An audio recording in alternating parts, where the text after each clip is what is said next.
Joko. Sing Joko bontotane. Ya nek adang iki. Tenang man.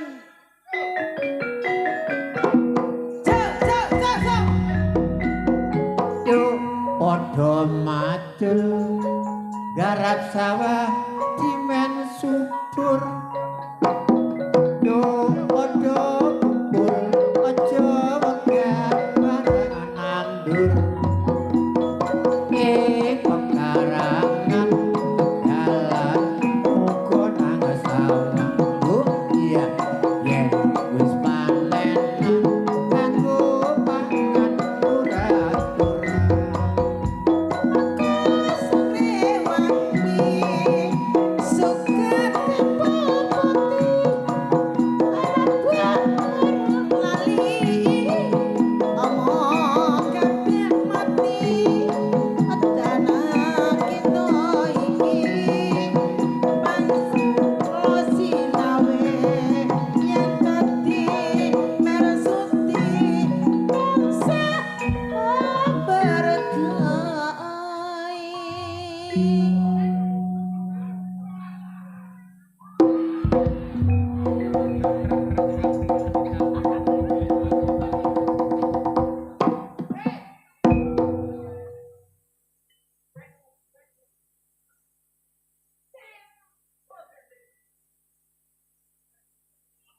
Nek wingi bojomu saiki.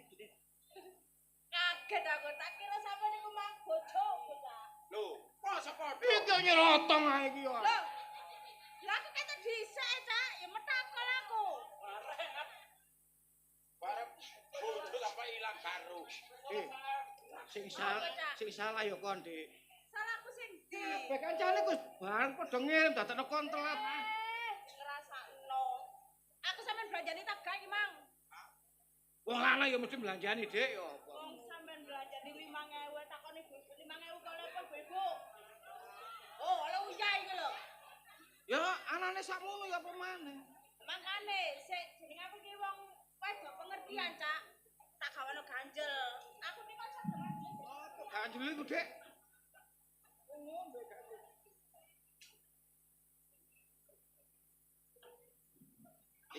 Iya. Jelas wae iki sampean. Gak apa-apa senajan kon gak nggawa apa-apa gak apa-apa. Aku nyadari kok anjene wong yen gak duwe maneh. Kon gak kok kiriman tapi nggawa banyu. Banyu aku. Ya wis. Sampe nek wong lanang rek aku. Nek kon sayang mbek wong lanang ya omben ono wong lanang. Tambene, Cak. Apa neh? Apa banyu putih? Lho, sehat iki, Dik. Iki lho. Wah, bojoku gak tau nek ngombe iki. Kok kaya diabet. Aku ki sayang bojo. Oleh gunting. Apa Mangan. neh? Mangan rek. Iwak gepruk lho. Lho ya. Ayam gepruk lho. Aja. Kandhani bojomu gak adang. Ale iki. Lancang aja iki. Banyu rek lawan itu. Aja urip arek-arek. Arek mangan iwak petek, mangan apa ngombe? Ngono mau. Peten nak. Oh ya. Bareng gak ono tawar. Panitia nggawa tempe. Ya wis. Wes ngombe banyu putih sehat, Cak. Aja karo arek-arek yo.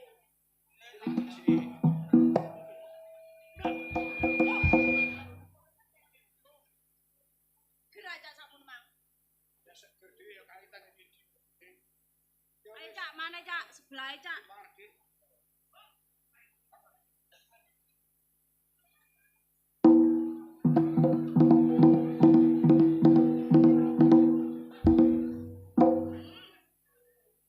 Seger, Cak. Aku masih gak mangan sego tapi Oh, ngombe. wareg. Wareg. Arek-arek lagi seret-seret. Mat, wareg peteng kumisan. Wareg tapi ujuk kae. Sik, aku wong wedok pengertian. Tak gawe ganjel, Cak. Ganjel apa, Dik? Lho, wes sik.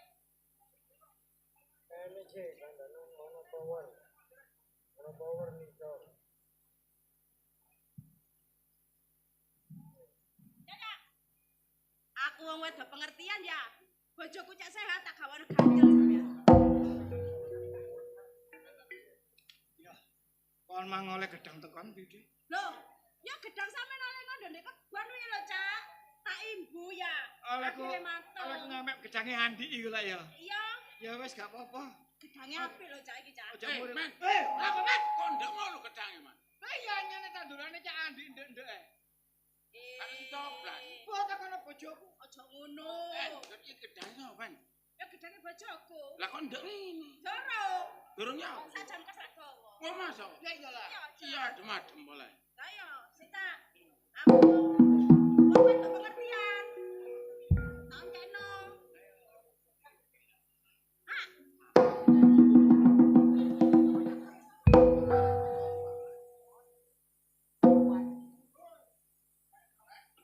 Enak, Cak. Ora kon belak gendakan mek sama. Kau mangan gedan dolane bojone dateng mbak iku. Kak Cak. Tenang, aku cek duwe situng tas, Cak.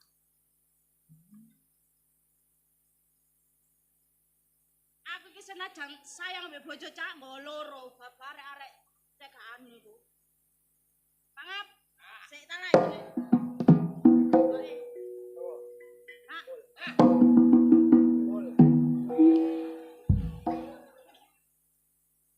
Apa, Cak? Empat jan temen man. Wih, Ya apa, Man? apa panganane simbol bagus. Titik dang. Ndi damai ya wis.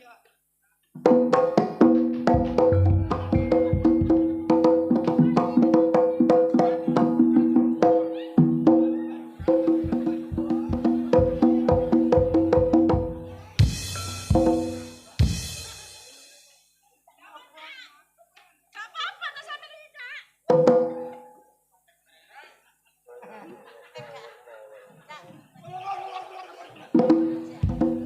Atiku sampe copot lho sampean kesereten ngene iki mang, Cak. Kebacut Andi sak kancane panitia iku. Jaluane ngene apa ana. Ayo wis, kono nyem gawe.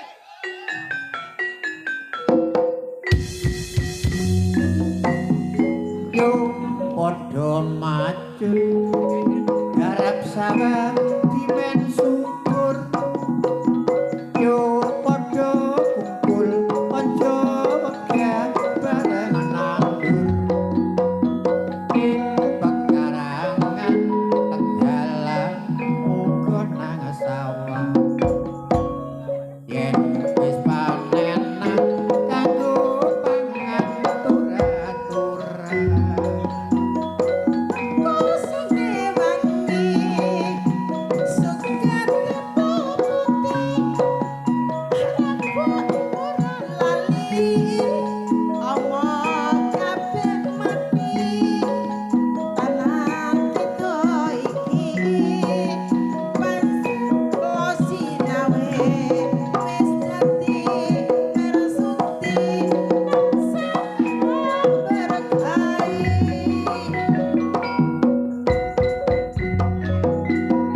yo padha macul garap sawah dimen syukur yo padha kumpul aja wegah barengan nandur ing pekarangan Tegalan uga nang sawah oh ya yen wis panenan kanggo pangan tur-aturan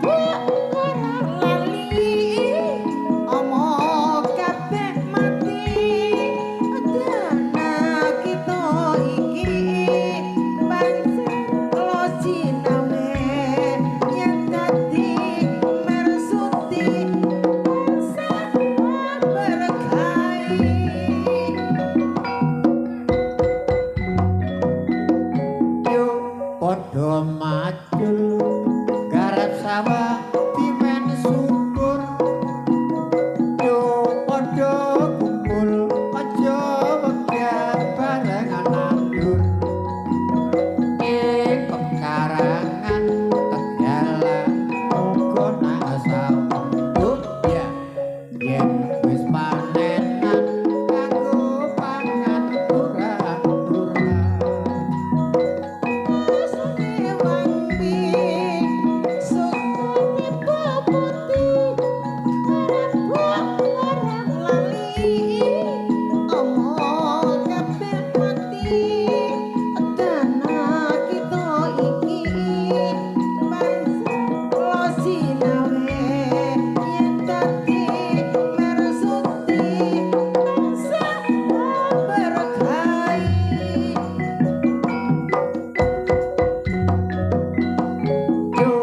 padha macul garap sawah dimen subur yo padha kumpul aja wegah barengan anggur ing pekarangan Tegalan uga nang sawah ya yen wis panenan kanggo pangan ora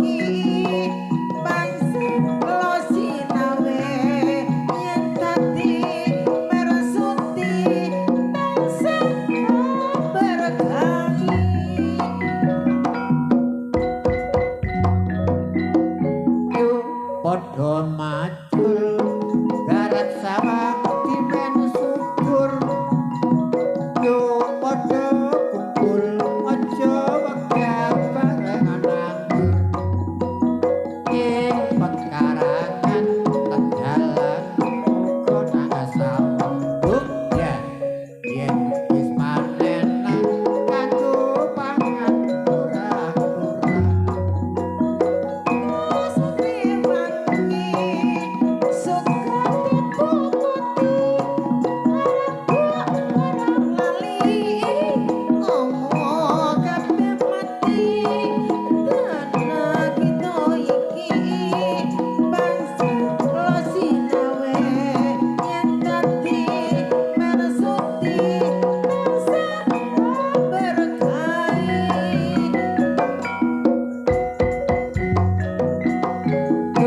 padha macul garap sawah dimen subur yo padha kumpul aja wegah barengan anggur ing pekarangan Tegalan uga nang sawah ya yen wis panenan kanggo pangan ora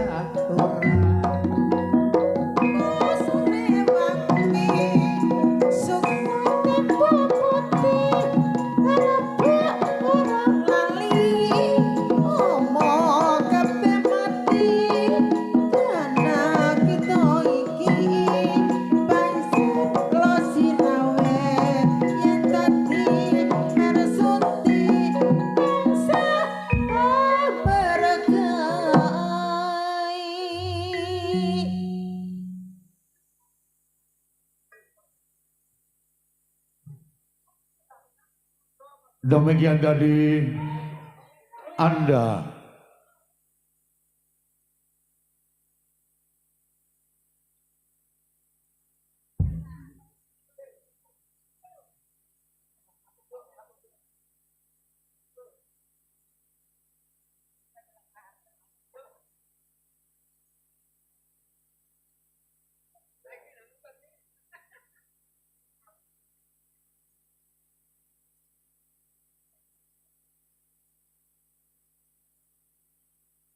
demikian tadi Anda telah dihibur 4 seniman dan 4 seni wakati kami lewat tari tetanen. Dan di sini kami kedatangan tamu seniman ludruk dari Jombang, yaitu Cak Sampe, juga Mas Jamil bersama Nyonya, juga Mas Tri bersama Nyonya. Terima kasih, kami ucapkan selamat malam dan semoga bisa berbahagia. Hadirin dan para pemirsa yang berbahagia, untuk acara kami selanjutnya akan hadir